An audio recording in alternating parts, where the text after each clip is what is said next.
ಕಾರಿನ ಸಮೇತ ಮುಳುಗಿ ಹೋದ ಟೆಕ್ಕಿ. ಅಪ್ಪನಿಗೆ ಮಗನ ಕೊನೆಯ ಕಾಲ್. ಅಪ್ಪ, ನಾನು ನೀರಿನಿಂದ ತುಂಬಿದ ಆಳವಾದ ಗುಂಡಿಗೆ ಬಿದ್ದು ಹೋಗಿದ್ದೇನೆ. ನಾನು ಮುಳುಗುತ್ತಿದ್ದೇನೆ. ದಯವಿಟ್ಟು ಬಂದು ನನ್ನನ್ನು ಉಳಿಸಿ ಅಪ್ಪ. ನನಗೆ ಸಾಯೋಕೆ ಇಷ್ಟವಿಲ್ಲ. ಅಪ್ಪ, ಪ್ಲೀಸ್ ಅಪ್ಪ, ಬೇಗ ಬನ್ನಿ. ಇದು ಒಬ್ಬ ಮಗ ತನ್ನ ತಂದೆಗೆ ಮಾಡಿದ ಕೊನೆಯ ಕರೆಯಲ್ಲಿ ಆಡಿದ ಮಾತುಗಳು. ಈ ಮಾತುಗಳನ್ನ ಕೇಳಿದ ಆ ತಂದೆಯ ಎದೆ ನಡುಗಿ ಹೋಗಿತ್ತು. ಕಣ್ಣೆದುರೇ ಮಗ ಸಾವಿನೊಂದಿಗೆ ಹೋರಾಡುತ್ತಿದ್ದರು. ಏನು ಮಾಡಲಾಗದ ಅಸಹಾಯಕತೆ ಅದು. ಇದು ಕೇವಲ ಒಂದು ಅಪಘಾತ ಖಂಡಿತ ಅಲ್ಲ. ನಮ್ಮ ವ್ಯವಸ್ಥೆಯಲ್ಲಿರುವ ನಿರ್ಲಕ್ಷ್ಯ ಮತ್ತು ವಿಧಿಯ ಕ್ರೂರದ ಆಟದ ಕತೆ. ರಾಷ್ಟ್ರ ರಾಜಧಾನಿ ದಿಲ್ಲಿಗೆ ಸಮೀಪದ ಗ್ರೇಟರ್ ನೋಯ್ಡಾದ ಸೆಕ್ಟರ್ 150 ನಡೆದ ಈ ಘಟನೆ ಇಡೀ ದೇಶವನ್ನೇ ಬೆಚ್ಚಿ ಬೀಳಿಸಿದೆ.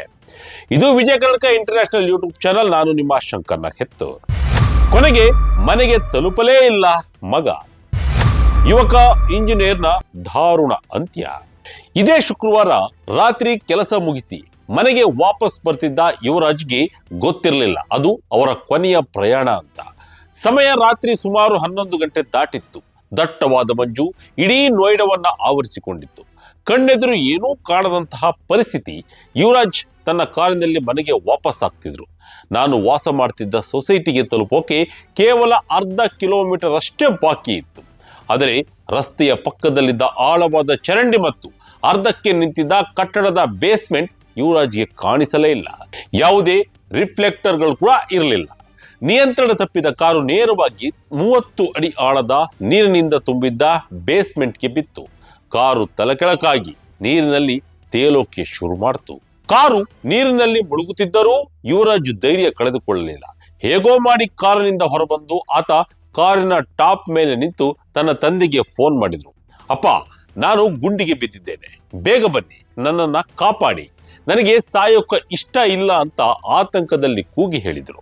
ಗಾಬರಿಗೊಂಡ ತಂದೆ ತಕ್ಷಣ 112ಗೆ ಕರೆ ಮಾಡಿ ವಿಷಯ ಮುಟ್ಟಿಸಿದ್ರು. ಅಲ್ಲಿಂದ ನೇರವಾಗಿ ಮಗ ಹೇಳಿದ ಸ್ಥಳಕ್ಕೆ ಧಾವಿಸಿದ್ರು. ಅಲ್ಲಿ ಕಂಡ ದೃಶ್ಯ ಎದೆ ಸೀಳುವಂತಿತ್ತು. ಕತ್ತಲೆಯಲ್ಲಿ ಮಂಜಿನ ನಡುವೆ ನೀರಿನ ಮಧ್ಯೆ ಯುವರಾಜ್ ಟಾರ್ಚ್ ಬೆಳಗುತ್ತಾ ನನ್ನನ್ನ ಕಾಪಾಡಿ ಅಂತ ಕೂಗುತ್ತಿದ್ರು. ಕೆಲವೇ ನಿಮಿಷಗಳಲ್ಲೇ ಪೊಲೀಸರು ಕೂಡ ಬಂದ್ರು, ಅಗ್ನಿಶಾಮಕ ದಳದವರು ಬಂದ್ರು. ಆದರೆ ಸತತ 4.5 ಗಂಟೆಗಳು ನಿರಂತರವಾಗಿ ರಕ್ಷಣಾ ಕಾರ್ಯಾಚರಣೆ ನಡೆಸಿದ್ರೂ ಕೂಡ ಏನು ಪ್ರಯೋಜನ ಆಗಲಿಲ್ಲ. ಸಮಯ ಕಳೆದಂತೆ ಮಂಜು ಇನ್ನಷ್ಟು ದಟ್ಟವಾಗೋಕೆ ಶುರುವಾಯಿತು. ಮುಂದೆ ಯಾರಿದ್ದಾರೆ, ಎಲ್ಲಿದ್ದಾರೆ ಅನ್ನೋದೇ ಕಾಣದಂತಾಗೋಯ್ತು. ಇಡೀ ರಕ್ಷಣಾ ಕಾರ್ಯಾಚರಣೆಯಲ್ಲಿ ಕೊನೆಗೆ ಸಿಕ್ಕಿತ್ತು ಉಸಿರು ನಿಂತಿದ್ದ ಆ ಇಂಜಿನಿಯರ್ನ ದೇಹ ಮಾತ್ರ. ಗ್ರೇಟರ್ ನೋಯ್ಡಾದಲ್ಲಿ ನಡೆದು ಹೋದ ದುರಂತ ಘಟನೆಯಲ್ಲಿ ಉಸಿರು ಕಳೆದುಕೊಂಡ ಯುವಕ 27 ವರ್ಷ ವಯಸ್ಸಿನ ಯುವರಾಜ್ ಮೆಹ್ತಾ. ಈತ ಒಬ್ಬ ಸಾಫ್ಟ್ವೇರ್ ಇಂಜಿನಿಯರ್. ಗುರುಗ್ರಾಮದ ಡನ್ ಹಂಬಿ ಇಂಡಿಯಾ ಸಂಸ್ಥೆಯಲ್ಲಿ ಕೆಲಸ ಮಾಡ್ತಾ ಇದ್ದ. ನೋಯ್ಡಾದ ಟಾಟಾ ಯುರೇಕಾ ಪಾರ್ಕ್ ಸೊಸೈಟಿಯಲ್ಲಿ ವಾಸವಾಗಿದ್ರು.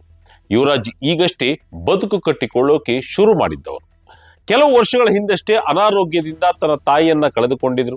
ತಂದೆ Rajkumar Mehta state bank of ಇಂಡಿಯಾದ ನಿವೃತ್ತ ನಿರ್ದೇಶಕರು.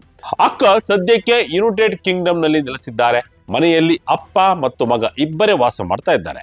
ಅಪ್ಪನಿಗೆ ಮಗ, ಮಗನಿಗೆ ಅಪ್ಪ ಆಸರೆಯಾಗಿ ಬದುಕು ನಡೆಸ್ತಾ ಇದ್ರು. ಈಗ ವಯಸ್ಸಾದ ಅಪ್ಪ ಒಬ್ಬಂಟಿಯಾಗಿದ್ದಾರೆ. ರಕ್ಷಣೆಗೆ ಧುಮುಕಿದ ಡೆಲಿವರಿ ಬಾಯ್. 10 ದಿನಗಳ ಇದು 2ನೇ ದುರಂತ. ಯುವರಾಜ್ ಸುಮಾರು ಮಧ್ಯರಾತ್ರಿಯಿಂದ ಬೆಳಗಿನ ಜಾವ 2 ಗಂಟೆಯವರೆಗೆ ಕಾರಿನ ಮೇಲ್ಛಾವಣಿಯ ಮೇಲೆ ಬ್ಯಾಲೆನ್ಸ್ ಮಾಡಿಕೊಂಡು ವಾಹನವು ನೀರಿನಲ್ಲಿ ಮುಳುಗದಂತೆ ಹರಸಾಹಸ ಪಡ್ತಿದ್ರು. ದಟ್ಟವಾದ ಮಂಜಿನ ನಡುವೆ ತಾವು ಎಲ್ಲಿ ಸಿಲುಕಿದ್ದೇನೆ ಅಂತ ತೋರಿಸೋಕೆ ಅವರು ತಮ್ಮ ಫೋನ್ ಫ್ಲಾಶ್ ಲೈಟ್ ಅನ್ನ ಬಳಸುತ್ತಿದ್ರು. ಆದ್ರೆ 2ರ ನಂತರ ಯುವರಾಜನ ಕೂಗು ಕೇಳಿಸಲೇ ಇಲ್ಲ. ಅಲ್ಲಿಂದ ಹಲವು ತಂಡಗಳು ಹುಡುಕಾಟ ಮಾಡಿದ್ರು. ಕೊನೆಗೆ ಬೆಳಗಿನ ಜಾವ ನೀರಿನಲ್ಲಿ ಮುಳುಗಿದ್ದ ಯುವರಾಜ್ನ ದೇಹ ಪತ್ತೆ ಆಯಿತು. ಅವನನ್ನ ಉಳಿಸೋಕೆ ತನ್ನ ಕೈಲಾದ ಎಲ್ಲಾ ಪ್ರಯತ್ನಗಳನ್ನ ಮಾಡಿದೆ ಅಂತ ಅವರ ತಂದೆ NDTVಗೆ ಕೊಟ್ಟ ಸಂದರ್ಶನದಲ್ಲಿ ಕಣ್ಣೀರು ಹಾಕಿದ್ದಾರೆ. ಅವನನ್ನ ಅಲ್ಲಿಂದ ಹೊರತೆಗೆಯಲು ಯಾರಾದರೂ ಸಹಾಯಕ್ಕೆ ಬರಲಿ ಅಂತ ನಾನು ಎಲ್ಲೆಡೆ ಓಡಾಡಿದ್ದೆ, ಆದರೆ ಯಾವುದೇ ಪ್ರಯೋಜನಕ್ಕೆ ಬರಲಿಲ್ಲ.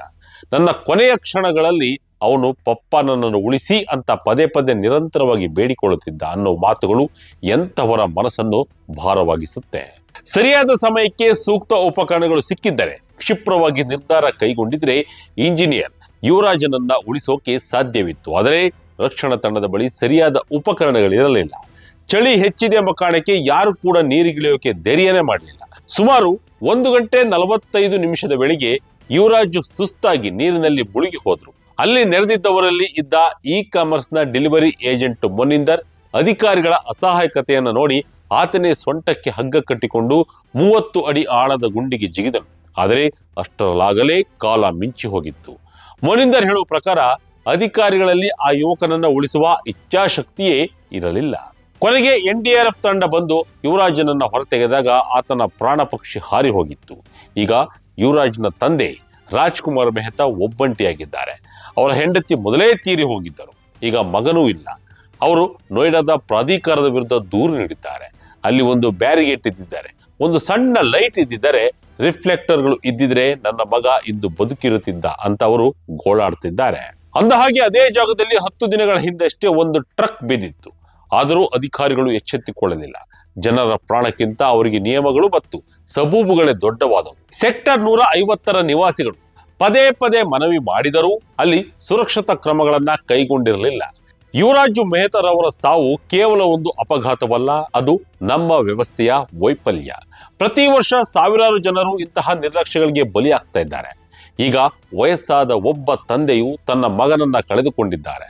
ನಾವು ರಸ್ತೆಗಿಳಿಯುವಾಗ ಜಾಗರೂಕರಾಗಿರಬೇಕು, ಹೌದು, ಆದರೆ ನಮ್ಮನ್ನು ರಕ್ಷಿಸಬೇಕಾದ ಸರಿಯಾದ ವ್ಯವಸ್ಥೆಯನ್ನ ಕಲ್ಪಿಸಬೇಕಾದ ಸರ್ಕಾರಿ ಸಂಸ್ಥೆಗಳಿಗೆ ಮಂಕು ಕವಿದರೆ ಸಾಮಾನ್ಯ ಜನರ ಗತಿಯೇನು? ಇದಾಗಿತ್ತು ಈ ಕ್ಷಣದ ಅಪ್ಡೇಟ್. ಇದೇ ರೀತಿಯ ಅಪ್ಡೇಟ್ಗಳಿಗಾಗಿ Vijaya Karnataka international YouTube channel, Facebook channel follow ಮಾಡ್ತಾ ಇರಿ. ಧನ್ಯವಾದಗಳು.